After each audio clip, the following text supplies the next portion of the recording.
road trip.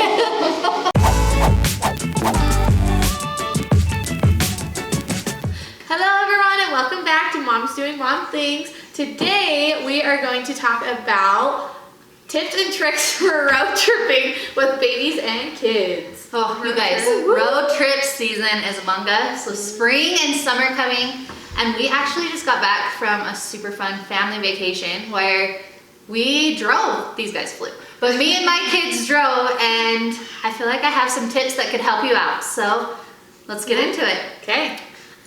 First of all, be strategic with your seating arrangement. I feel like that's huge. That's smart. That's like number one. So I have 5 kids and we have just enough seats for the 7 of us in my car. Luckily, my parents did offer to take one of my kids with them. So that gave us it gave us space in the back seat so that it was empty, which was like a lifesaver. So if you can do that, try to do that. If you can't, just be strategic with where you set your kids. Think about which kids get along the best, which kids are gonna argue and bicker.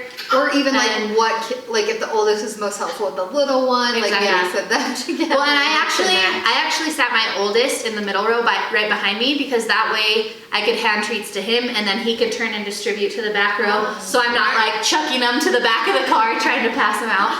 So just be strategic with where you set your kids. That is like a game changer. Even if you have to pull over at a bathroom break and switch some car seats around, it makes all the difference with a road trip. Second tip, I see a lot of people do things for entertainment in the car, and I have found something that works for me. We've tried a few different methods, but all of my kids have little backpacks, just like the drawstring ones. So they're not like the full size school backpack, they're smaller.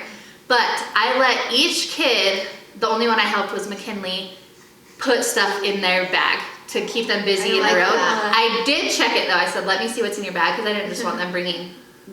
Knowing Coda, he would have just had it full of rocks and sticks and things that we didn't need to travel back and forth. But they took a book, they took a notebook and a pen and crayons. That's a big one, just because that keeps them busy. They have little handheld video games, Space Invaders and little things like that. I am not big with technology. I did charge and bring my iPad. However, I have 1 iPad and 5 kids, and I just knew that would create more problems than be helpful. So we didn't get the iPad out for the drive. But just let your kids bring things that, especially when they're older, 5 and 6 and 7, let them pick things that they will know that will keep them entertained. So that's what we do. I think too. I saw something last week at Hobby Lobby that it triggered my mind. I'm like, okay, when Leo's old enough and we take a road trip, I need to get this. It was in their dollar section. I think they were $5, and they're tin folder things. They open and close. And inside were 10 different games with a bunch of magnets. So when you're driving, toy pieces or game pieces aren't going everywhere. I'm like, that's genius. And then they had they had another one specifically just for girls that were kind of like paper dolls, but you could change their outfits and stuff, and it was magnets. I'm like, that's darling. Yep, the kids have a bunch of those. They have a Toy Story one, a Curious George one, and then Canyon took his big wooden magnet one. He loves that. So magnets, like Shelby said, super easy, and then that way they're not getting things everywhere. I have seen people do Play-Doh, and I'm not the biggest fan of that. Yeah, because I'm like, that's just gonna get everywhere in the long carpet.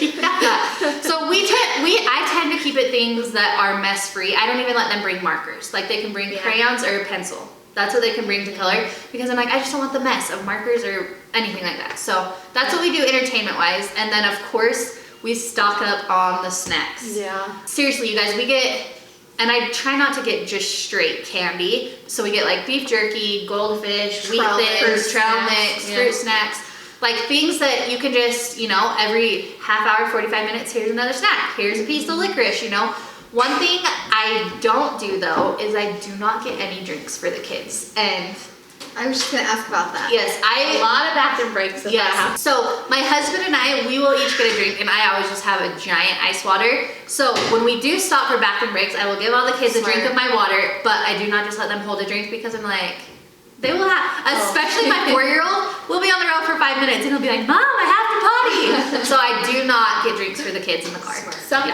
So we've only been on 1 road trip with India, and she was 2 months old, I think, so she was baby. But something we did, even with her, so I imagine you do it with kids, is you don't want to stop for bathroom breaks, We obviously had to stop a little more because I was nursing at the time, but I think just stopping and letting them stretch. Like even her being 2 months old, still getting her out of her car seat so she could like stretch her arms and legs. I think that's so important. Totally, super helpful. Also with the bathroom break thing, my little girl, she is newly potty trained, just like a few months potty trained. And so I actually put a diaper on her in the car because I'm like, she can't hold it like the older kids can yet. Like, we have 30 miles to the next bathroom. Yeah, so I put a diaper on her just in case, but then you also, best tip I ever saw was put the kids potty in the back of your car. Smart. So if there isn't a bathroom, you can just pull her around the side of the road and then she's not awkward like trying to pee on the side of the road, you know, you can. 12 seconds later. Jen. And Frank. What up? They're so cute.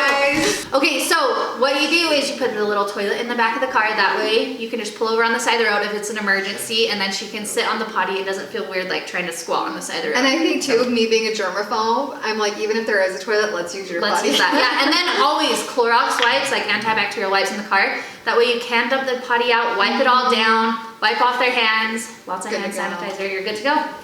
I think my one tip I have for road trips, if you have a baby or an infant still in a rear-facing car seat, is a mirror.